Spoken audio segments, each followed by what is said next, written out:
nossa reunião, um momento de oração, uma oração de gratidão. Vamos estar ministrando 2 louvores. Não é a quantidade de louvores, mas é a qualidade e a maneira como nós louvamos e adoramos ao nosso Deus. Vamos orar, queridos? Pai amado, Pai querido, louvado e bendito seja o Teu santo nome. A Ti, Senhor, toda honra, toda glória e todo louvor. Queremos, Senhor, Te agradecer mais uma vez por esses dias que o Senhor reservou na Tua agenda para este evento, Senhor, do Pense Laranja, para que possamos ser abençoados com as ministrações, com as palavras e colocar em prática tudo aquilo que estaremos ouvindo e aprendendo nas nossas famílias e orientando a outros. A Ti toda honra, toda glória e todo louvor. Que tudo que já começou a ser feito na noite de ontem e até domingo à noite seja feito, Senhor, para a Tua honra, para a Tua glória, para o Teu louvor, porque Tu és digno, Senhor. Muito obrigado por cada vida aqui presente, pelos irmãos que ainda estão a caminho, estão presos, estão retidos no trânsito. Que o Senhor possa abençoá-los e fazer com que eles cheguem aqui o mais rápido possível, Senhor. Muito obrigado mais uma vez, em nome de Cristo Jesus, Seu Filho amado. Amém. Queridos, vamos tocar no Senhor pela fé, como aquela mulher que creu que se tocasse nas vestes de Jesus seria curada. Vamos tocar no Senhor com gratidão por tudo que Ele fez por nós, como aquela mulher que chorou aos pés de Jesus e enxugava os seus pés com o seu cabelo. Vamos tocar o coração do Pai. Deixa-me tocar em Ti, se Tuas vestes eu tocar, sararei, desprezível vou ficar e Te clamar, até o Senhor me ouvir e me curar. Até o Senhor chamar e me sarar. Inteiro, Senhor. Deixa-me tocar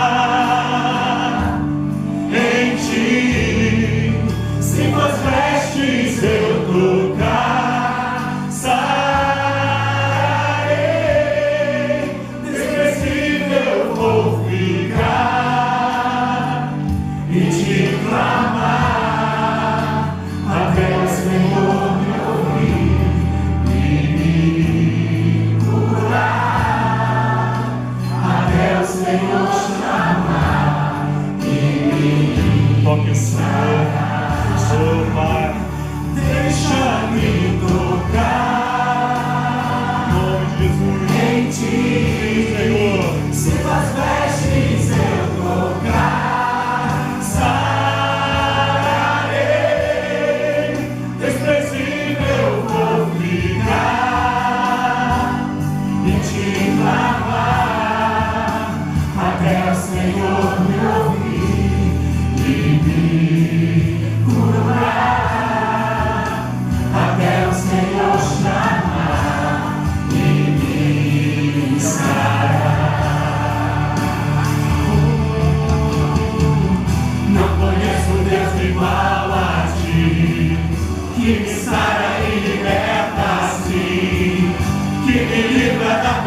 Até o Senhor chamar e me sarar.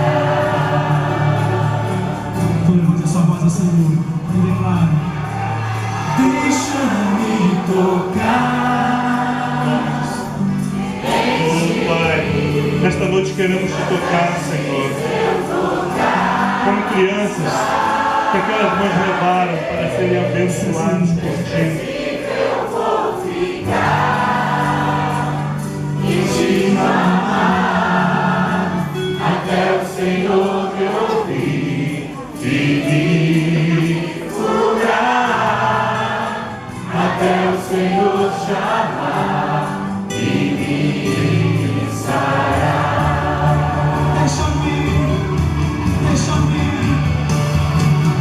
deixa-me tocar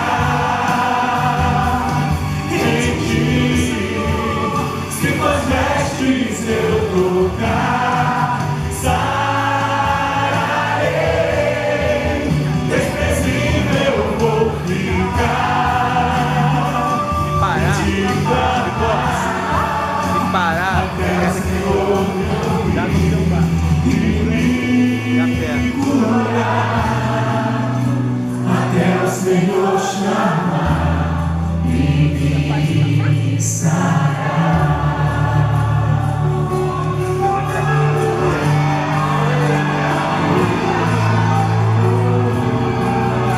até o Senhor chamar e me sarar. Oh, louvado e bendito seja o santo nome. Obrigado, Senhor, pela tua palavra. Obrigado, Senhor, pelas sagradas escrituras que nos inspiram, Senhor, que nos ensinam como te adorar, como te servir e o que é ser verdadeiramente filho de Deus. Oh, Pai, vamos louvar o Senhor com os nossos instrumentos. Os nossos músicos estão todos na faculdade. Acabou de chegar mais um agora. Oh, Senhor, nós te amamos. Em tua presença estamos e queremos permanecer. Aqui estamos, Senhor, para te render o nosso louvor. Render o nosso coração a ti, Senhor. E declarar tudo o que o Senhor tem feito em nossas vidas, em nossas famílias. Obrigado, Senhor, pelo teu amor.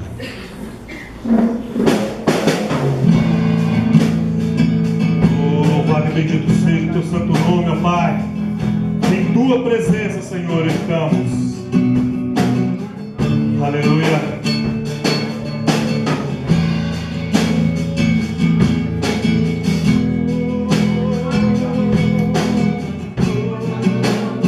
Em tua presença, vamos cantar, queridos. Em tua presença eu estou. Venho render-me a ti.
Oh, louvado e bendito seja o teu santo nome, Deus. Muito obrigado pelo teu amor, pelo teu sacrifício na cruz. Mesmo sem merecer. Mesmo sem merecer de amor, na cruz se entregou por mim. O meu pecado me lavou, ficou seu sangue me redimiu. Confio em ti, Senhor, com todo o meu ser, e em teu nome ponho a minha esperança. Te amo, Jesus, e não há para mim outro igual a ti. Não, não, não há. Te amo, Jesus, e não há para mim outro igual a ti. Nem no mar, nem na terra, nem no céu não existe outro igual a ti. Eu poderia procurar, mas não iria encontrar, Senhor, outro igual a ti. Nem no mar, nem na terra, nem no céu não existe outro igual a ti. Eu poderia procurar, mas não iria encontrar, Senhor, outro igual a ti. Te amo, Jesus, e não há para mim outro igual a ti. Não, não, não há. Te amo, Jesus, e não há para mim outro igual a ti. Não, não, não há. Te amo, Jesus, e não há para mim outro igual a ti.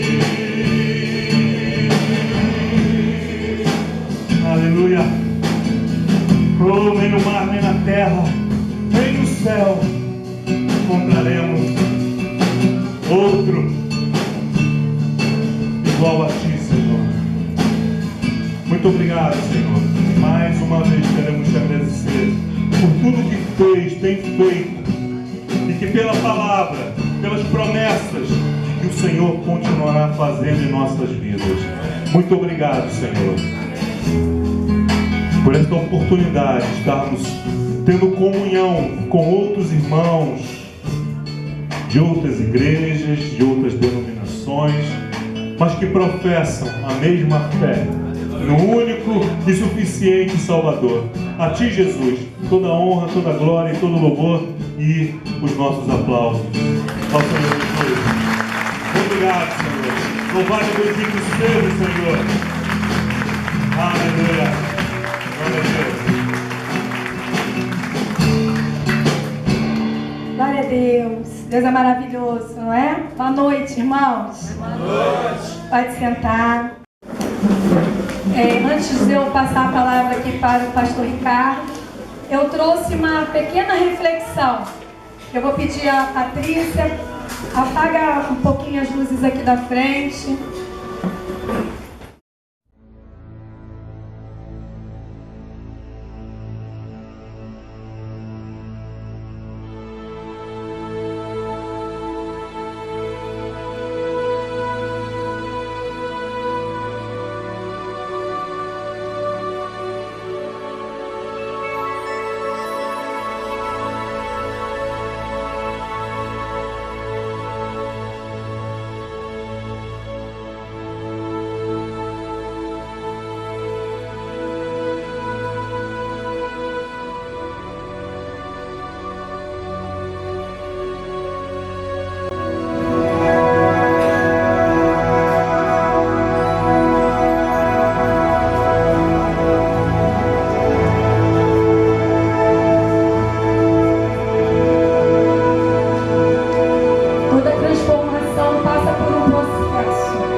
aos poucos.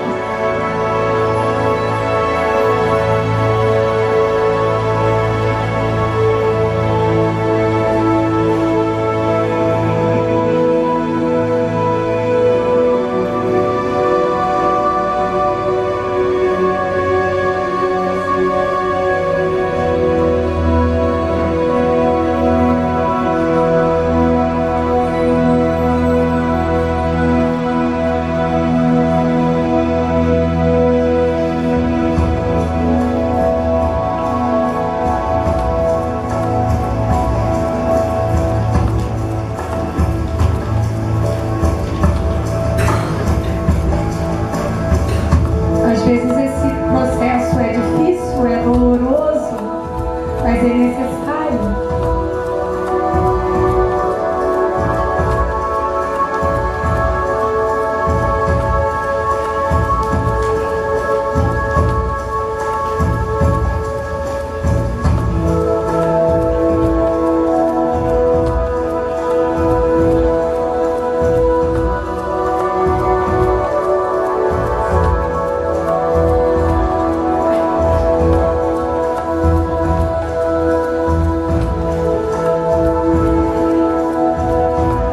Precisa de um tempo.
Coisa linda, né?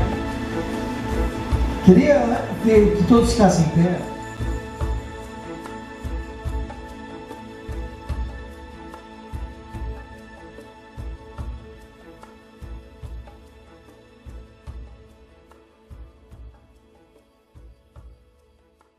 O Alfredo, vem cá um pouquinho. Vem aqui à frente, por favor. A gente quer agradecer aqui. O Alfredo é nosso hospedeiro. Vem cá, sobe aqui. A gente quer agradecer a hospitalidade. Enquanto todo mundo aqui dá um abraço no seu companheiro, a gente quer dar um abraço também.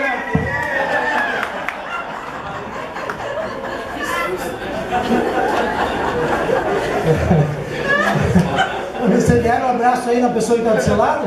Aí também, um abração. Vocês já se conheceram? Se não se conhece, se apresenta.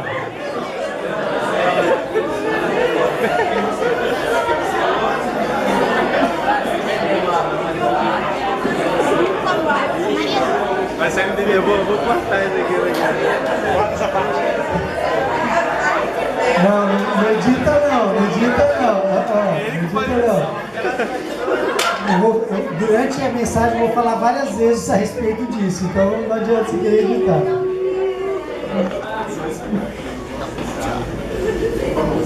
Agora há pouco a gente deu um abraço aqui no Alfredo, tá? Você que está ouvindo a gente aqui. Ok, eles podem sentar, É só uma brincadeira, mas é bom abraçar, né? É bom demais. Queridos, quantos estão aqui que são professores simplesmente, como se fosse simples, né? Professores do Ministério Infantil? Levanta a mão, por favor. Ok? Joia. Quantos aqui são líderes de ministério? Ok. Quantos aqui são pais e mães? Opa, quase todo mundo. Que legal. Pastores. Tem pastores? Um pastor ali. Ok. Muito obrigado. Joia. Sejam bem-vindos. Só para a gente ter uma ideia. Agora, temos pessoas diferentes aqui, temos idades diferentes, temos gente diferente de vários lugares aqui do Rio, tem gente do Paraná, né? E tudo mais. Gente que tem situações diferentes, mas eu acredito que todos nós queremos construir uma família que serve a Deus juntos, não é verdade? Quem gostaria de ver a sua família servindo, toda a família servindo a Deus juntos? Qualquer um gostaria disso, claro. E a gente gostaria de ver as crianças crescendo desde pequenininhas, aprendendo a servir a Deus. Hudson Taylor, um dos missionários mais famosos aí da história da igreja cristã, quando ele tinha apenas 5 anos, ele viu o pai falando sobre a China e falou assim: pai, um dia eu quero ser missionário lá na China. Com 5 anos. Claro, talvez ele nem sabia direito o que aquilo queria dizer, mas a sementinha estava plantada ali. E o que aconteceu? Anos mais tarde, aos 21 anos, ele foi para a China. Mais tarde, quando ele voltou, ele fundou uma missão, que chamava Missão para o Interior da China, que mandou mais de 800 missionários para a China. Tudo isso porque uma criancinha foi inspirada pelo papai, pela mamãe, pela igreja, pela situação que ela vivia. Agora imaginem as nossas crianças crescendo, sendo inspiradas, né? Talvez essa criança vai crescer, vai se tornar uma adolescente, e na adolescência, de repente ela some. E alguém fala: mas cadê aquela menina que cantava aqui? E aí o pai vai falar assim: ela se perdeu na vontade de Deus. Eu nem sei onde ela está hoje. Ela está por aí no mundo. Essa semana a gente ouviu uma missionária. Ela pegou a palavra, acho que ela estava com tanta vontade de falar, que ela falou 1h30. Né? Eu também estou com vontade hoje. Vou falar umas 2 horas aqui hoje. Amém? Amém. Opa, mais ou menos. Amém, né? Mas Mas ela contou tanta coisa. Ela já viajou ali na Ásia, sei lá, ela falou ali de uns 20 países, né? Todos eles contando histórias impressionantes de milagre. Tudo isso por causa de uma inspiração, alguém que falou ao coração, alguém que motivou. Claro, o Espírito Santo controlando tudo isso. Quem que não quer isso, né? Quem que não quer viver isso? Mas como que a gente começa? Onde que começa isso? Isso começa na sua família, começa na sua igreja. Aqueles que têm a família cristã podem ter as duas coisas, né? Infelizmente a gente estava conversando agora há pouco aqui, algumas crianças, a família não é cristã, então a igreja precisa ser essa influência e precisa fazer isso da melhor maneira. Hoje eu quero aqui, com uma história que vocês conhecem de trás para frente, de frente para trás, de todo jeito, eu quero exemplificar um pouquinho como que pode ser essa influência. E a minha pergunta é, será que nós estamos... a gente tem um fim em mente claro, a gente quer as mesmas coisas, porque pensar laranja é isso, é a gente pensar juntos, a gente ter o mesmo fim, o mesmo objetivo, a gente está olhando lá na frente e a gente quer a mesma coisa. Abre sua Bíblia aí em Gênesis. Antes disso, deixa eu apresentar minha família, está meio escurinho aí, mas ela é meio pretinha mesmo, olha lá. A Leteia é minha esposa há 17 anos, essa linda mulher que eu já estou morrendo de saudade. Estávamos em Florianópolis aí. O Isaac tem 12 anos, aí foi acho que uns 2 anos atrás, e a Yasmin tem 11 anos hoje. Minha família que Deus me deu, eu tenho também tentado fazer o mesmo que eu vou falar aqui para vocês, eu tenho tentado viver isso em casa a cada dia, ok? Vamos lá, Gênesis capítulo 4. Quem conhece a história da criação aí? Acho que é a história mais contada na história da humanidade para as crianças, então, né? Só que eu vou pular um pouquinho a história da criação e a gente vai direto para Gênesis 4. Se você tem Bíblia, abra, se não, está ali, ó. Eu vou colocar ali para a gente entender um pouquinho onde eu quero chegar. Bom, começa então com Adão e Eva, vocês todos sabem disso. Caim e Abel são os 2 primeiros filhos deste casal, e eles começam a protagonizar uma história de contrastes. A gente vai ver que a família ela vai se dividir em duas, e uma vai ser totalmente contrastante à outra, e a gente vai ver que há diferenças que nós aqui vivemos hoje. Vocês sabem que Caim e Abel oferecem uma oferta ao Senhor. Vamos relembrar lá, ó. O Senhor disse a Caim: por que você está furioso? Por que se transtornou o seu rosto? Se você fizer o bem, não será aceito, mas se não o fizer, saiba que o pecado ameaça a porta. Ele deseja conquistá-lo, mas você deve dominá-lo. Queridos, nesse momento, o que tinha acontecido? Deus gostou da oferta de Abel e ele não aprovou a oferta de Caim. E a gente vai ver que há algumas características aqui no texto. Deus chega e fala para ele: por que você está furioso? Por que o seu rosto está transtornado? E aí ele vem em seguida, ó: se você fizer o bem, você acha que não será aceito? Você acha que eu não posso ouvir e aceitar o seu louvor, a sua adoração, se não fizer o bem?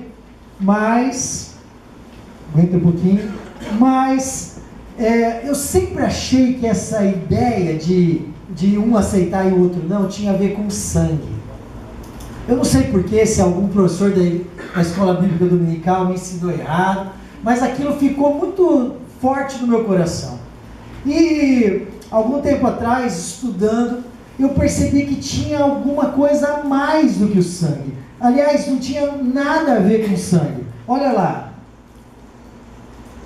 Em Hebreus 11:4 vai mostrar que pela fé Abel ofereceu a Deus. Pela fé ele foi reconhecido como um justo. Havia algo mais ali. Deus está dizendo assim: se você não fizer o que é certo, você não vai ser aceito. Agora, se você fizer o bem, não será aceito. O que ele está dizendo? Que há algo mais, há um diferencial na vida daqueles dois irmãos. Havia em Abel uma vida vibrante de adoração, algo que o diferenciava de Caim. A vida dele tinha algo mais. Baseia a sua vida em religiosidade, em aparência. Não tem como. Eu diria a mesma coisa hoje. Você acha que se a sua vida estiver baseada só em aparência, Deus aceitou o louvor que você fez agora há pouco aqui? Você cantou, todos nós cantamos. Se não tinha coração, não adiantou nada. Foi uma música bonita que a gente cantou e acabou. Precisa ter algo mais. O sangue não tinha, olha lá, suas obras eram más. O sangue não tinha importância nenhuma, na verdade. O que havia por trás da oferta de Abel era vida. E talvez isso seja o grande diferencial que a gente pode apresentar hoje para as nossas crianças e adolescentes, tanto na igreja quanto na família. Vida, algo que é verdadeiro. Olha lá, Gênesis 4:7 mais uma vez: se você fizer o bem, não será aceito. Agora cuidado, por quê? O pecado o ameaça a porta. O que Deus queria dizer ali? É mais ou menos a ideia de um predador. Vocês já perceberam que um felino, ali é um gatinho, né? Mas o gatinho ataca também, né? Quem tem gato sabe que o gato faz as suas caçadas, né? E o Alfredo, que gosta muito de animais, né? De gatos, etc., sabe o que eu estou falando, né? O felino, ele tenta se parecer menor, ele se abaixa, para quê? Porque ele quer atacar. A ideia ali do pecado era essa, Deus falando: cuidado, porque o pecado está ameaçando você. No caso de Caim, a gente sabe o que é. E no nosso caso, o que pode ser? Talvez uma fofoquinha, que parece que não é nada, né? Qual o problema de fazer uma fofoquinha? Os meus filhos ouvirem eu falando com meu marido, ou eu falando com a minha esposa lá em casa do pastor, daquela pessoa. Você viu aquele diácono como ele estava mal vestido? E os filhos estão ali ouvindo. Isso não tem problema nenhum. É o pecado que está ameaçando a porta. Talvez um clique a mais na internet, naquele site que você sabe que não pode. Queridos, a gente não tropeça em coisa grande. Já percebeu isso? Se eu coloco essa caixa aqui no meio assim, dificilmente alguém tropeça. Agora, se tivesse um enrosco aqui, uma bordinha dessa peça aqui, né, tivesse para fora levantada, talvez toda hora alguém tropeçava. A gente não tropeça em coisas grandes. A gente começa a tropeçar em coisas pequenas. E a gente precisa tomar cuidado. Ok, continua a história. A gente sabe o que o pecado quer fazer com a gente? Quer conquistar. Então é como se o gato lá, né, que se abaixa e aí de repente ele faz assim, Gostou do meu barulho? Eu trouxe ele de Curitiba só para dar risada aqui para mim. Falei, cara, você tem que dar risada. Se ninguém rir, você ri. Tá? Senão eu não te pago a volta. Eu largo você para cá. Né? Se bem que eu estou achando que ele está gostando aqui, então eu capaz de ele gostar de ficar aqui. Então a gente tem que tomar cuidado. Deus estava falando ali com Caim, cuidado, porque o pecado quer conquistar.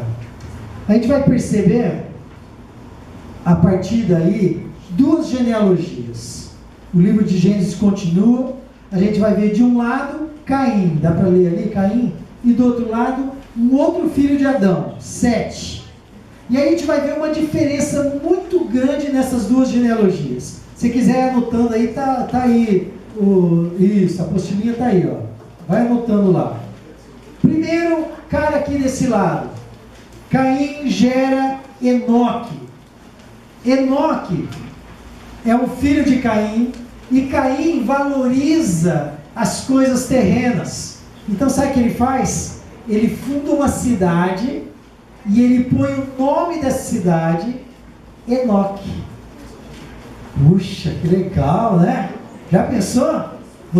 O teu filho, como é o nome do teu filho? Heitor, né? Cadê a Paty? Tá por aí? O Heitor, hein, Paty? Já pensou? Você vai começar uma nova cidade e o nome da cidade é Heitorlândia. Já pensou? Ou Heitópolis. Essa não ficou legal, né? Heitorlândia ficou mais legal. O nome do meu filho é o nome da cidade, né? E vai ter uma estátua do Heitor lá no meio da praça, né? Pois é, era o que Caim achava que era importante. Lá do outro lado da montanha, Sete começava a gerar filhos e mais filhos. Então, veio Enos, aí veio vindo e tal. É um mais difícil, não vou nem ler ali, porque é um mais difícil do que o outro. Aí aparece um Enoque lá do outro lado também, ó. Né? Aquele Enoque ali, ninguém sabe o que aconteceu. A Bíblia vai dizer que Deus o arrebatou. Ninguém sabe o que aconteceu. Desse lado, o Enoque aqui virou nome de cidade. Lá, se perdeu na vontade de Deus. Ninguém sabe o que aconteceu. E aí continua. Aparece um Lameque desse lado. E lá também aparece do outro lado da montanha um outro Lameque. Eles eram criativos, né? Puxa vida, tanto nome para colocar. Não, coloca o nome tudo parecido, né? Desse lado aqui, o Lameque se torna o primeiro bígamo. Olha só, tinha 2 mulheres. Tinha tão pouca mulher e o cara queria ter 2, né? Hoje ainda tem um monte de mulher, né? Dá até para... Nem para entender não dá, né? Mas o cara se tornou o primeiro bígamo. E aquela caveirinha ali mostra que ele se tornou o primeiro assassino. Aliás, desculpa, o segundo assassino. O primeiro foi Caim. Agora, sabe o que a Bíblia vai falar? Porque Caim, ele meio que se dá bem. Quando ele, depois que ele mata lá Abel, Deus fala assim: eu vou proteger Caim. Se alguém matar Caim, vai sofrer 7 vezes mais, alguma coisa assim. Lameque fala assim: já que Caim se deu bem, eu vou matar também. E olha, se alguém me matar agora, vai ser 70 vezes mais. Ele acha que o Caim se deu bem e ele vai na onda de Caim. Esse cara tem 3 filhos. Ele tem um filho, olha que nome bonito para colocar no seu filho, ó, Jabal e Jubal. Aí, gêmeos, né? Que legal. Jabal é o cara que inventou a fazenda, está escrito na Bíblia lá. Ele foi o pai de todos os fazendeiros, os criadores de animais. Talvez um dia ele estava lá correndo atrás dos animais e alguém pensou, ele teve a ideia de cercar, fazer um cercadinho. Falou, poxa, é mais fácil, né? E criou a fazenda. Olha que legal. O Jubal, por sua vez, se tornou o pai dos que inventaram os instrumentos musicais. Talvez estava lá caçando com um arco e flecha, né? Aí, aí eu vi um barulhinho, tum, tum, tum. Essa foi boa? Você tem que falar que foi boa. Foi boa, né? Isso. E aí ele inventou a harpa e os instrumentos musicais e os caras foram ficando famosos. Porque isso aqui era o que valorizava Caim. Aquele último ali, o Tubal-Caim, se tornou o pai dos que inventaram as ferramentas de bronze. Enfim, que família bem sucedida, né? Todo mundo famoso, um nome de cidade, outro inventor de uma coisa, outro inventor de outra. O cara a família é uma família de sucesso. Se eu saísse perguntando agora aqui, como estão seus filhos? Eu perguntar assim, os seus filhos estão bem? Qual seria a resposta? Talvez você responderia assim, meu filho está bem. Ele acabou de se formar numa faculdade, conseguiu um belo emprego, já casou, está comprando a casa dele, uma casona, condomínio fechado, coisa mais linda. Você nem sabe como está o casamento dele. Mas você fala que ele está bem porque ele tem coisas, ele tem títulos. A gente ouve isso. A gente ouve o tempo todo. Talvez o que a gente ouve menos é a gente perguntar assim: e aí, você está bem? A tua família está bem? Teus filhos estão bem? E aí o pai fala assim: meu filho está bem. Esses dias eu estava na casa dele, aí eu passei pelo quarto, a porta estava entreaberta e eu vi que ele estava ajoelhado, orando. Dificilmente você ouve isso. O estar bem, ser uma família de sucesso, é ser uma família que tem dinheiro, ser uma família que conseguiu estudar seus filhos, que conseguiu fazer os filhos ultrapassarem a média, infelizmente no Brasil, que é muito baixa ainda, de educação e tudo mais. Agora, por que isso está acontecendo? Eu não estou falando de famílias lá fora. Lá fora até seria normal isso. O pai valorizar o filho porque ele está bem financeiramente, ou alguma coisa assim. Mas eu estou falando de pessoas que conhecem a Deus. Pessoas que estão aqui dentro da igreja e continuam valorizando o filho ter nome de cidade, o filho ser bem sucedido na sociedade. São servos de Deus que ainda não conseguiram enxergar a prioridade para os seus filhos, nem quando eles são pequenos e nem quando eles são grandes. Ainda continuam a valorizar coisas, valorizar planos, projetos, sonhos que são sonhos lá de fora. Esses filhos bem-sucedidos estão com o casamento destruído, filhos indo para as drogas, filhos repetindo, reproduzindo relacionamentos doentios, e os pais estão dizendo que está tudo bem. Os filhos são bem-sucedidos. A gente quer ter uma cidade com o nome do nosso filho, mas reprimimos quando os nossos filhos querem servir a Deus. Ah, pastor, isso não é verdade. Queridos, lá na nossa igreja, outro dia, faz 2 anos na verdade, uma das nossas jovens estava prestes a prestar o vestibular, no ano do vestibular. Ela quis ir participar de um grupo chamado M. Não sei quantos já ouviram falar aqui, é da Palavra da Vida.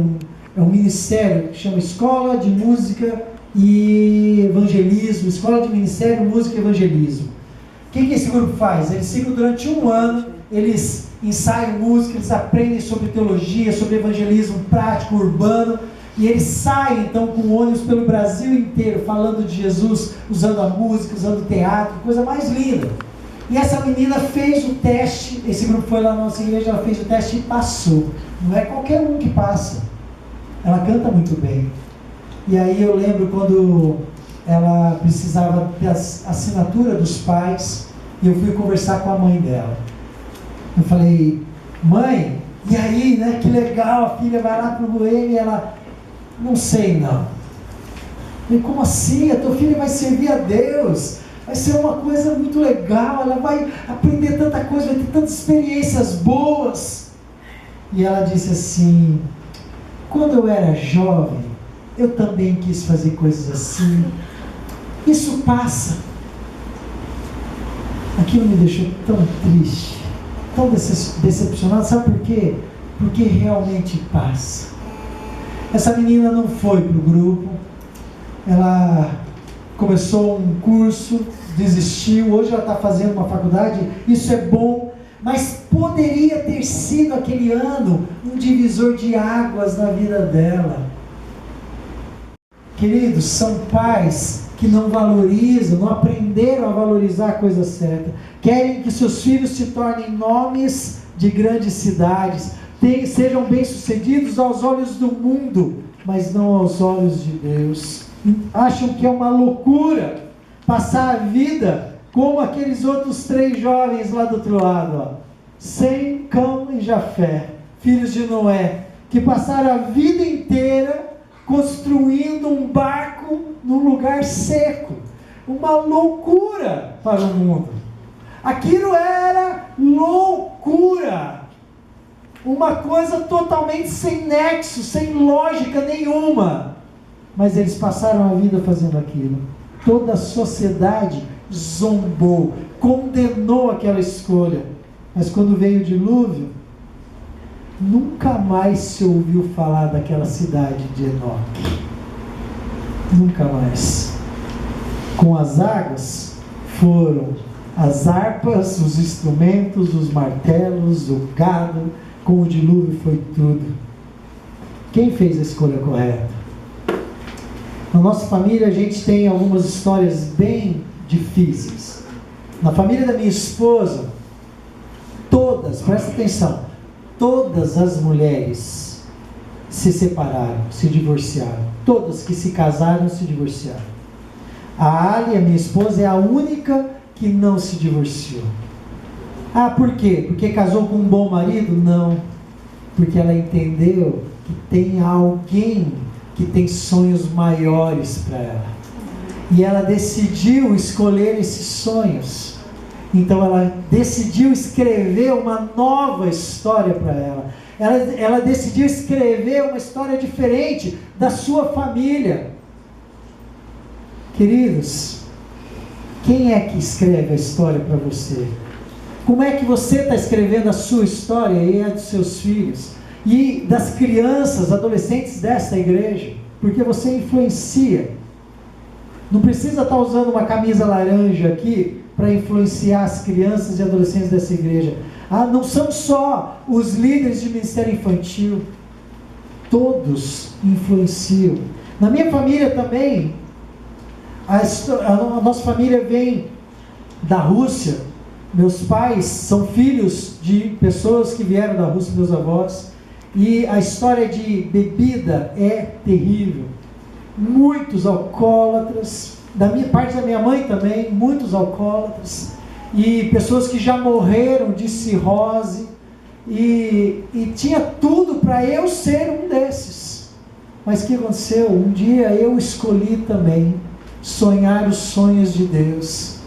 Graças a Deus, meu pai e minha mãe também decidiram isso. Hoje na nossa família temos, eu que sou pastor, a minha irmã é casada com um pastor, meus outros 2 irmãos vivem firmes na fé, porque um dia meu pai e a mãe decidiram viver o sonho de Deus para a vida deles. Parentes próximos da gente que viveram aquilo ali, um tio, por exemplo, que tem 3 filhos, os 3 filhos estudaram fora, ele muito rico, estudaram, fizeram, não que seja proibido fazer isso, mas o coração dele está ali.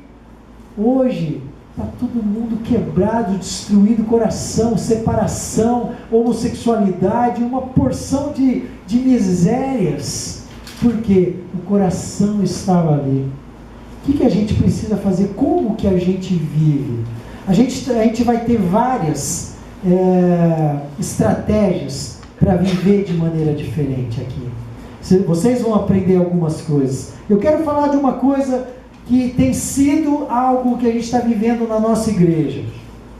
Dentro da do nosso princípio de fé no lar, de querer que a família sirva juntos, a gente constatou uma realidade da nossa comunidade lá em Curitiba. Nós somos, a nossa igreja está num bairro de classe baixa, né? As pessoas não são de classe média nem média alta, né? Talvez classe média alguns, mas pessoas que seus filhos estudam em escolas públicas, pessoas que têm dificuldade de pagar um plano de saúde, por isso tem que ir no posto de saúde, que é, infelizmente, a realidade do grande Brasil, talvez seja a sua realidade. 95% das crianças estudam em escolas públicas ali. E essa talvez seja uma realidade próxima do nosso Brasil, a grande realidade brasileira. E aí o que a gente constatou ao longo da nossa permanência ali? Que uma boa parte dessas crianças são crianças que cuidam dos seus irmãos mais novinhos em casa, desde muito cedo. Algumas dessas crianças aprenderam já a fazer almoço, fazem almoço sozinhas em casa. Crianças que já tomam decisões ao longo do dia sozinhos porque papai e mamãe estão trabalhando e voltam tarde para casa. Crianças que já lidam com a frustração de estar longe da família, do papai e da mamãe, desde muito cedo, mas que por causa disso tudo, se tornaram líderes muito cedo. Eu queria, antes de continuar, que você respondesse essa pergunta aí para você. Tem uma perguntinha aí, ó. Opa, eu quero colocar aqui. Qual é a realidade da sua igreja? Qual é a realidade? Como são as crianças lá? Responda essas algumas questões aí, tipo, onde elas estudam, onde elas passam o dia, se os pais ou a mãe talvez passa o dia todo com elas, se elas passam o dia na creche, ou vivem talvez na casa da avó, né? Responda aí rapidamente, escreva aí para você ter uma ideia de qual é a sua realidade. Se você quiser virar para o seu companheiro do lado, que é da mesma igreja, responder juntos, fica à vontade. Vamos lá, rapidinho, 1 minuto.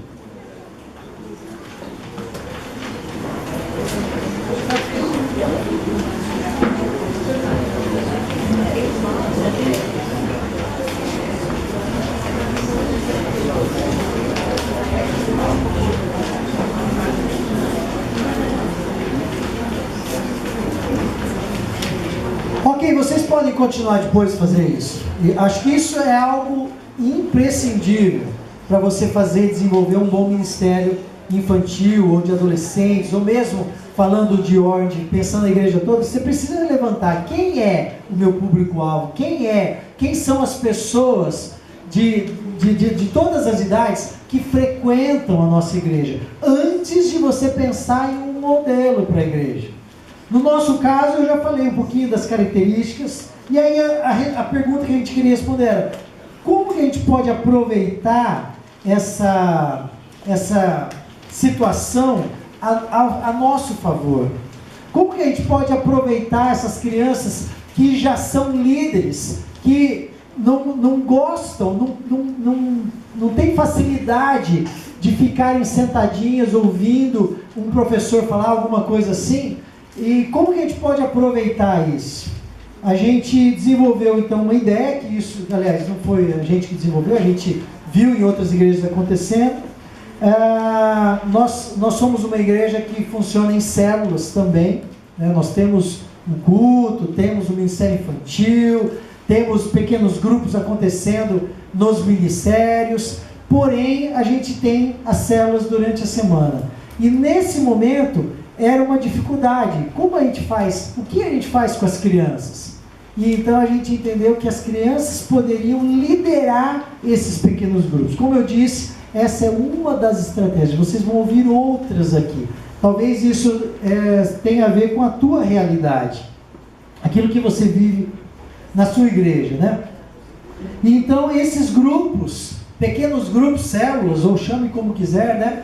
Que acontece durante a semana nas casas, a gente entendeu que poderia as crianças serem aproveitadas para liderar outras crianças menores. E aí a gente começou a viver. Tempos atrás eu visitei uma das casas e tinha 3 pequenos grupos funcionando naquela casa. Um de adultos, um de adolescente e um de crianças. O de crianças era liderado por um menino de 9 anos de idade. Eu lembro que quando eu passei pelo lugar, ia fazer na garagem a célula de criança, eu passei por ali, eu vi aquela criança ajoelhada, orando na cadeira vazia, porque ninguém tinha chegado ainda. E então eu fiquei ali por alguns minutos, ele orou numa cadeira, levantou, orou na outra cadeira, levantou, orou na outra. Uma cadeira por vez. Depois eu perguntei para ele o que estava fazendo. Ele falou assim: eu estava orando por cada criança que ia sentar naquelas cadeiras. Um menino de 9 anos, que já era líder em sua casa, porque já vivia essa realidade. E para ele foi fácil, até fácil, se tornar líder de uma célula. Perguntei para ele como era essa questão da oração na vida dele, né? E sabe o que ele me falou? Que ele orava 45 minutos por dia. Já pensou uma criança de 9 anos orando 45 minutos por dia? A mesma coisa acontecia com a filha adolescente. Ela estava completamente envolvida com aquilo ali. Ela estava querendo falar de Jesus para os seus amigos, querendo trazer os amigos da escola para aquele pequeno encontro, queria ver aqueles adolescentes conhecendo a Jesus, crescendo, queria cuidar daqueles adolescentes. Ela não queria apenas convidar aqueles adolescentes para ir na igreja, no culto lá dos adolescentes. Ela queria ministrar também. Quando eu falo do desafio de acreditar que a família pode servir juntos na obra de Deus, eu não estou dizendo apenas no contexto de 4 paredes aqui que a gente chama de igreja, mas também no dia a dia. E é isso, e essa é a ideia que a gente tem vivido ali. A gente precisa entender a nossa realidade e trazer ela para o nosso favor. A gente vê hoje as crianças sendo influenciadas tremendamente por televisão, WhatsApp, né, celular, computador, internet, etc. São influências que fazem, infelizmente, tá? Presta atenção, eu não concordo com isso. Infelizmente, fazem elas serem mais precoces do que a maior parte de nós. Mas, infelizmente, é algo que está acontecendo. E a gente, então, pode aproveitar isso para o Senhor. Tem uma menina na nossa igreja que tem 13 anos hoje. Ela tem uma irmã de 7. Ela cuida dessa menina desde que ela tinha 8 anos. Ela sabe tudo, ela sabe fazer almoço. Infelizmente, um ano e meio atrás, ela quase morreu, porque pegou fogo ali ela estava fazendo uma comida e ela se distraiu e o óleo veio e queimou. Foi terrível, mas é uma realidade. Os pais, claro, se sentiram culpados e tudo mais, mas assim, ou a gente trabalha ou a gente não consegue sobreviver. E talvez essa seja a realidade que você vive. É um abuso, sim, infelizmente, que a nossa sociedade brasileira tem feito, mas é uma realidade e a gente pode aproveitar isso a nosso favor. Tem outro exemplo de uma célula da nossa igreja, célula do Denilson e da Cláudia. Lá também eles têm 2 filhos, o Mateus deve ter 14 anos, né? E o Natinha que tem 8 anos, 9 anos talvez. Eles têm 3 células também. Papai e mamãe lideram a célula dos adultos, uma célula muito animada, deve ter umas 10, 12 pessoas. O Mateus lidera uma célula de adolescente que acontece no mesmo período, mas de forma totalmente independente. Ele lidera, faz o louvor e tudo mais naquela célula, naquele pequeno grupo. E tem lá uns 6 ou 7 adolescentes hoje. E o Natinha, o Natanael, que tem 8, 9 anos, lidera a célula de crianças. A mamãe ajuda às vezes, claro, e talvez ajuda no preparo do material, a gente disponibiliza o material para eles, mas aquilo acontece e é legal, porque ele sempre inventa alguma coisa. Falando do Natinha agora, ele inventa uma lembrança, ele vai e ele mesmo faz, junto com mais um menino que tem na cela, e ele faz para entregar para as crianças que vão ser visitantes. Tudo isso, queridos, faz com que no final daquele dia, eles voltem, aqueles 4, falando dos 4 agora, voltem para casa, contando, porque tudo é o mesmo tema, eles trabalham todos em cima da mensagem de domingo. Eles voltam para casa conversando sobre aquilo que aconteceu. Como é que foi lá? Foi isso. Como é que você ensinou? Como é que foi? Eu tive uma ideia, eu tive outra, tal. Desde o preparo até a finalização, acontece aquela conversa gostosa de família. E eles vibram com aquilo. A gente pode viver essa realidade da família servir juntos. Agora, tudo isso depende das escolhas que a gente faz. Depende de como essa igreja orienta e influencia os pais, para que os pais possam querer viver isso. Mais uma vez eu falo, né? Situações que a família pode viver juntas. pode ver a fé sendo nutrida no lar, tanto quanto na igreja, e juntos a gente pensar para chegar em algum lugar com os nossos filhos, com as nossas famílias.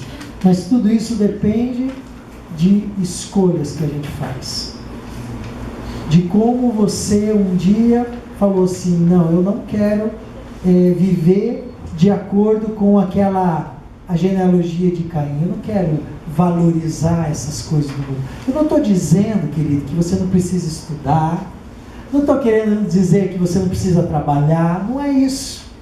Eu só quero dizer assim: onde está o seu coração? Onde está? O teu filho vê quando o teu olho brilha. Outro dia eu estava conversando com um rapaz que eu ando junto, caminho junto com ele, eu sou mentor dele, né? E eu falando sobre essas coisas, tá? Eu não lembro exatamente o assunto. De repente passou um carro e ele falou assim: olha, e brilhou o olho dele, era uma Mercedes, né?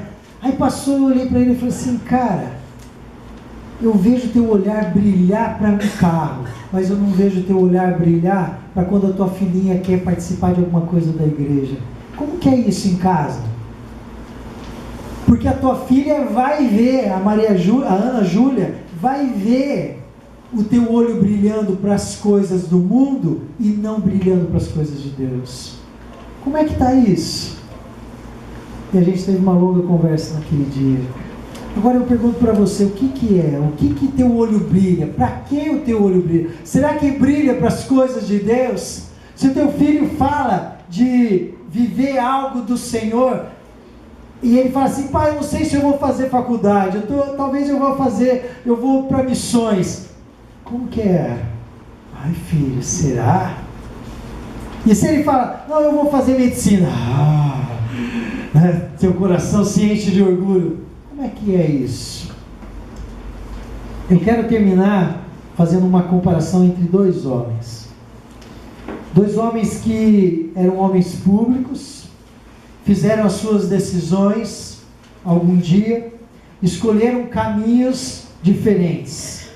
Um deles é aquele Max Jukes. Como fala aí? Fala aí. Max Jukes. Esse cara era ateu. E um dia ele decidiu, na vida dele, lá em 1700 alguma coisa, a gente teve que buscar alguém distante para a gente poder ver o que aconteceu depois. E isso é interessante. Um dia ele decidiu que ele não queria servir a Deus. Ele nem acreditava nesse Deus. Um dia ele decidiu viver de acordo com o que a sociedade queria, o que a sociedade sonhava. E isso, a escolha dele, trouxe consequências para toda a sua família. Do outro lado, Jonathan Edwards, um homem de Deus, um servo do Senhor, um discípulo de Jesus, que decidiu andar conforme aquilo que Deus tinha para ele. Ele queria fazer a vontade do Senhor. Sabe o que aconteceu quando a gente foi estudar a genealogia, a descendência dele? Olha só, se quiser anotar, anote, mas principalmente preste atenção. Vou falar do Max Jukes primeiro. 310 morreram como mendigos. 150 dos seus descendentes se tornaram criminosos. 7 foram assassinos. Mais de 100 se tornaram alcoólatras, bêbados. Mais da metade das mulheres se tornaram prostitutas. 540 descendentes no total, que custaram milhares de dólares em tratamento, porque o governo teve que tratar por causa do alcoolismo, por causa de diversas situações. Do outro lado, Jonathan Edwards, 13 se tornaram presidentes de universidades. 65 foram professores de universidades. 3 se tornaram senadores da República. 30 se tornaram juízes. Mais de 100 advogados. 60 médicos. 75 oficiais no exército. 100 pregadores da palavra, 60 autores de livros conhecidos, um vice-presidente, 295 que conseguiram se formar em universidades. A gente vê a tragédia de um homem que um dia escolheu um caminho que não era o caminho do Senhor, e a tragédia que foi a sua descendência. Isso não quer dizer, eu não estou falando sobre maldição, não é isso, tá? Não entendam mal, mas as nossas escolhas geram consequências nos nossos filhos. Os nossos filhos tendem a repetir os nossos padrões. É claro que Jesus poderia e fez talvez diferença na vida de alguns ali, mas na sua maioria, infelizmente, seguiram o padrão que esse homem estabeleceu. Do outro lado, a gente vê algo maravilhoso, um homem que escolheu servir ao Senhor, e teve uma sucessão de pessoas que fizeram o bem, pessoas que se entregaram a Jesus e foram excelentes profissionais. Outro dia eu ouvi um pastor falando, achei muito interessante, ele falou assim: se você buscar viver o fruto do Espírito, sabe? Paz, amor, paciência, domínio próprio, etc. São os 9 lá. Você vai ser um bom profissional em qualquer área da sua vida. Qualquer coisa que você fizer, você vai ser bom, excelente. E Deus vai abençoar, querido. Agora, isso tem que ser, se Deus quiser. Você pode ser um médico? Pode. Isso não é proibido, isso não quer dizer valorizar o mundo, mas o coração tem que estar nas coisas de Deus. Queridos, naquela genealogia que a gente estudou no começo, de um lado a gente viu Caim, um homem que decidiu afastar-se da presença do Senhor. Ele decidiu isso. E a gente viu o que aconteceu na descendência dele. Isso é o que acontece quando você não faz as escolhas corretas. Quando você não entende que precisa e que pode fazer algo por sua família, por sua igreja. Você inicia uma história de desgraça para os seus descendentes. Se alguns deles não se decidirem voltar ao Senhor, a desgraça continua. E aí sim é uma maldição, sim. Porque se não tem Jesus, já está na maldição. Mas, do outro lado, a gente viu um homem que decidiu invocar o nome do Senhor. E ele começa um caminho de bênção, que muda não só a própria vida dele, mas a vida dos seus descendentes. Agora, sabe onde tudo isso começa? Na decisão que você faz. Eu queria convidar você a fechar os seus olhos. Pessoal do louvor, está pronto aí? Pega aí. Queria que você tocasse, dedilhasse uma música aí, agora. Eu queria que você pensasse, de olhos fechados, pensando agora em tudo que a gente conversou aqui nessa noite. Pensa assim, ó. Calma aí, abre os olhos. Se eu fazer uma pergunta, quantos aqui são flamenguistas? Levanta a mão. Tá bom. Quantos aqui são vascaínos? Tá, Fluminense. Tá bom. E Botafogo? Tá bom, o Flamengo ganhou. Então tá bom, pode fechar os olhos.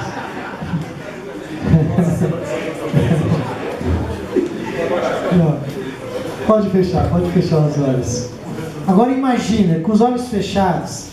Imagine então, pode imaginar seu time, tá? Imagine o teu filho jogando lá no time mirim. Fecha os olhos para você imaginar melhor. Isso. Não é transe, não é nada disso, não. Fica tranquilo, tá? É só você imaginar melhor. Fecha os olhos. Imagina lá teu filho jogando pelo time mirim, né? Não sei como é o nome do time lá de criança ou de adolescente. Do teu time preferido, Flamengo, né? O meu é o Palmeiras. Aí ele está jogando lá a final do campeonato. E aí ele dribla um, dribla outro e faz o gol da vitória. Qual seria a tua reação? Pensa você ali. eu tenho certeza, você ia pular, você ia gritar, você ia bater palma, você ia ficar louco lá na torcida, porque e você ia falar, é o meu filho, ele é da minha igreja, ele fez o gol, ele era do Ministério Infantil. Você ia mostrar uma alegria imensa. Talvez, pense agora na sua filha, subindo no palco, recebendo as mais altas homenagens acadêmicas. A médica que fez mestrado, doutorado, pós-doutorado, PhD, e você está lá, né? Você foi professora dela, você foi líder lá do Orange dela, lá na tua igreja. Você fala assim com todo orgulho, ela passou por mim, eu faço parte disso. Você ia ficar lindo, você ia ficar toda feliz. Agora a minha pergunta é, será que essa euforia toda aconteceria se você visse ela entregando a vida para Jesus? Será que aconteceria da mesma maneira se um dia você visse ela aqui à frente falando assim, eu não quero mais estudar, eu quero ir para o campo missionário, eu vou lá para Bangladesh? Será que a alegria seria a mesma? Você ia pular, vibrar, gritar? Será? Talvez não. O meu desafio para hoje aqui é que você entregue os seus queridos, os seus filhos, crianças que você ministra, que você influencia, adolescentes, que você os entregue a ponto de falar assim, eu vou ser tão feliz, tão eufórico quanto aquela outra situação. Queridos, algum tempo atrás eu estava numa conferência missionária. Eu tenho uma filha de 11 anos, né? Ela tinha 9 na época. E eu lembro que a gente sentou do lado de um missionário, e aquele missionário chegou, olhou para ela, a gente estava jantando, já era tarde da noite. Eu queria que você continuasse de olho fechado mesmo. Eu quero que você fique pensando mesmo, porque é você com Deus agora, não é comigo, né? Eu lembro que aquele missionário falou assim, olhou para ela e falou assim, você vai ser uma missionária. Aquilo já me estremeceu. E ele falou assim, você com 21 anos vai se casar e vai para missões. Eu lembro que eu fui embora naquele dia preocupado. Mas quando a gente chegou em casa, eu e a Ali, eu e minha esposa, a gente orou juntos e a gente falou assim, com lágrimas, tá? Não foi fácil não. A gente falou assim, Deus, se isso tem alguma coisa a ver contigo, a gente quer viver isso sim. E aí eu deixo de lado meus sonhos ou aqueles projetos que eu pensava dela casar mais tarde ou coisas parecidas para viver o teu projeto. Eu quero isso para minha filha. Mas não pense que foi fácil não. Eu quero desafiar você agora aí. Se você ainda tem algum resquício de querer que teu filho, tua filha, teu liderado viva sonhos dessa sociedade, eu quero desafiar você agora a abandonar isso. Fala assim, eu não quero isso. Eu quero para minha família, para mim, para minha família, para os meus, para minha igreja, eu quero viver os sonhos de Deus. Se isso é verdade, eu quero te convidar a vir aqui à frente agora, que eu queria orar contigo. Vem cá, em nome de Jesus. Se você está com a sua esposa, fala assim, vamos lá entregar nossos filhos, vamos lá. Talvez você já fez isso. Vem aqui ratificar. Vem aqui e fala assim, vamos de novo, porque eu quero viver isso. Vem cá, em nome de Jesus. Vem cá, em nome de Jesus. Eu quero orar com vocês. Vem cá, papai, mamãe, professor, professora. Isso, vem cá. Tem vergonha não, vem cá. Vem cá, isso. Vamos orar junto aqui, vem cá. Eu sei que está meio difícil, as cadeiras estão apertadas, né? Mas vem. Isso, vem cá. Vamos orar junto aqui. Você vai consagrar agora aí teu filho, tua filha, teu aluno, criança ou adolescente que você tem influência, vai falar assim: eu vou fazer de tudo para influenciá-lo, para viver os sonhos de Deus e não os sonhos dessa sociedade má, essa sociedade perversa que quer tudo tem a ver com dinheiro. Não, não quero isso para mim, não quero isso para minha família, não quero isso para minha igreja, não quero isso para ninguém, eu quero viver os sonhos de Deus. Vem mais para cá, tem gente aqui no corredor. Isso, vem cá, vem aqui. Graças a Deus. Isso, vai chegar todo mundo junto aqui, ó. Isso.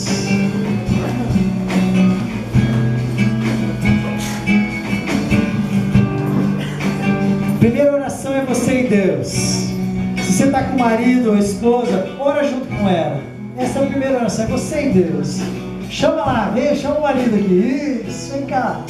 Fala assim, vamos orar junto aqui, ora junto. Fala, eu quero dedicar os meus filhos, quero dedicar meus alunos, quero dedicar meus adolescentes, minhas crianças, a viver os sonhos de Deus. Nós queremos ver as famílias servindo juntas na igreja, na obra do Senhor. Se é aqui, se é lá na África, na Ásia, não interessa. A gente quer fazer a vontade de Deus. Fala isso, ora aí agora, você e Deus. Renuncie. Gente, vocês não sabem o poder da renúncia. Quando você fala assim: Deus, eu quero renunciar meu sonho, não quer dizer que você não quer mais, não quer dizer, não é, você está falando assim: Deus, se não for da sua vontade, eu não quero, eu quero viver os teus sonhos. Renuncie os teus sonhos. Às vezes você quer que os teus filhos realizem os sonhos que são teus. Não é isso que Deus quer. Deus quer realizar os sonhos dele para os seus filhos. Fala isso. Renuncia aí os sonhos. Oh Senhor Jesus, o Senhor está vendo o que está acontecendo agora aqui no coração, na mente desses irmãos e irmãs. Senhor, eles estão dizendo: meus filhos, meus netos, a minha família, nós queremos viver aquilo que Caim viveu, aquilo que Jonathan Edwards viveu, aquilo que o Senhor tem, os teus sonhos. É isso que nós queremos viver. Nós queremos que a nossa igreja, as nossas crianças, os nossos adolescentes, as nossas famílias, a nossa igreja toda viva os teus sonhos, Senhor. Ainda que seja bom ter dinheiro e a gente pode investir bem dinheiro, ainda que seja bom estudar e tudo mais, crescer, tudo isso é bom, mas longe do Senhor não é nada, não vale nada. Nós queremos primeiro, prioridade, viver os sonhos teus, Senhor. Por isso, tira, em nome de Jesus, do meu coração. Eu quero renunciar os meus sonhos, colocar diante do Senhor, porque eu sei que os meus sonhos, nas tuas mãos, serão grandes sonhos. E o Senhor vai multiplicar, vai fazer eles ficarem maiores ainda, porque nas tuas mãos, Senhor, nós vamos viver a tua vontade. Vamos viver os teus sonhos, os teus projetos. Isso sim é ser bem sucedido. Queremos ver a família servindo juntos, Senhor, aqui na igreja, na tua obra. Crianças, adolescentes, jovens, pais, avós, vivendo, servindo juntos. É isso que nós queremos, Senhor. E declaramos aqui que nós faremos força, faremos o que for possível para viver isso. Por isso nós te agradecemos e te louvamos, no nome forte de Jesus. Amém. Amém, queridos. Deus abençoe. Que isso possa ser uma verdade na sua vida, na vida da sua igreja, da sua família. Amém? Que Deus os abençoe. Vamos na paz.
saúde, na alegria ou na tristeza.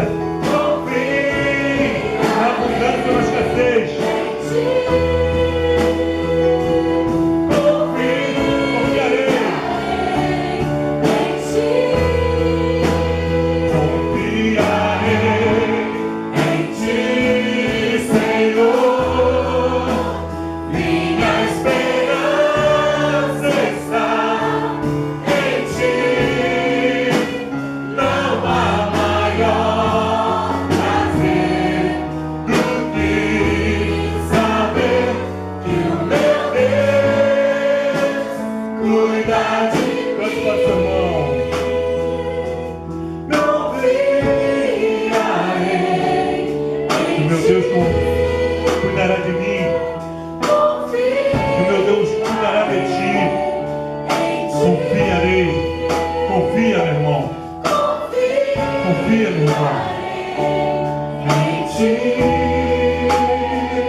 Glória a Deus.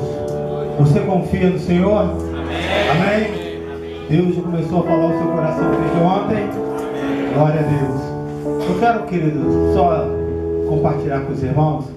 Essa igreja é fruto desse trabalho Pense Laranja, onde a unidade da família com a igreja é fruto desse trabalho. Tudo que nós temos aqui é doação, a verdade é essa. Os trabalhos de pintura, de manutenção da igreja, a gente não paga nada. Eu tenho uma cadeira, pastor Eric, fica aqui, vermelhinha, e as pessoas, pastor, você comprou essa cadeira? Achei no lixo. Reformei, tá lá. E eu pude perceber que com muito pouco a gente pode fazer grandes coisas para o Senhor. Não é? Então, para que nós pudéssemos estar aqui hoje, a maioria dos irmãos, além de pagar a inscrição, eles doam. Um traz a carne, o arroz, uma vez por mês a gente faz o nosso almoço aqui e eles compram esse almoço, né? Então eu quero agradecer a você que além disso, você tem dado, deu uma oferta também. E eu quero estender esse convite para você, querido, que você está conhecendo o trabalho agora, não pôde participar, mas talvez você queira, né, ofertar também para abençoar esse congresso, não a igreja, o congresso mesmo. Nós temos os envelopes lá atrás, lá, os obreiros, o diácono Vladimir, o diácono João pode ficar ali na porta com o envelope. Caso você queira, você vai levar esse envelope para casa. Não é para você tirar aquilo que você não tem, tá? Mas algo que Deus colocar no seu coração, uma oferta, essa mesma oferta que Abel deu, que agradou o Senhor. E se assim você quiser, se Deus falar no seu coração, será de bom grado, e não vai fazer falta e vai ser bênção na sua vida. Amém? E aí amanhã nós, no término, estaremos recolhendo. Eu quero lembrar os irmãos que amanhã, 9 horas, vamos iniciar. E aqueles que já compraram o almoço vão poder almoçar aqui conosco, né? Valor de R$10. E no decorrer nós vamos estar falando o restante da programação. Então amanhã tem o pastor Renan, o Éder. Quem mais vai estar? São os dois. Guilherme também de manhã, né? À tarde, né? Depois do almoço tem que ser Guilherme, para acordar a galera, né? Amém. Vamos agradecer a Deus. Pai, muito obrigado pelo teu amor. Que o Senhor continue ministrando os nossos corações. Obrigado, Deus, porque nós tínhamos perdido essa identidade e muitas gerações ficaram perdidas porque os pais não exerceram essa função junto com a igreja, mas que nós viemos fazer a diferença. Leva cada um dos teus filhos debaixo da tua graça e que amanhã possamos aqui mais uma vez, às 9 horas, estarmos louvando e agradecendo ao Senhor. Uma boa noite, que Deus abençoe a todos.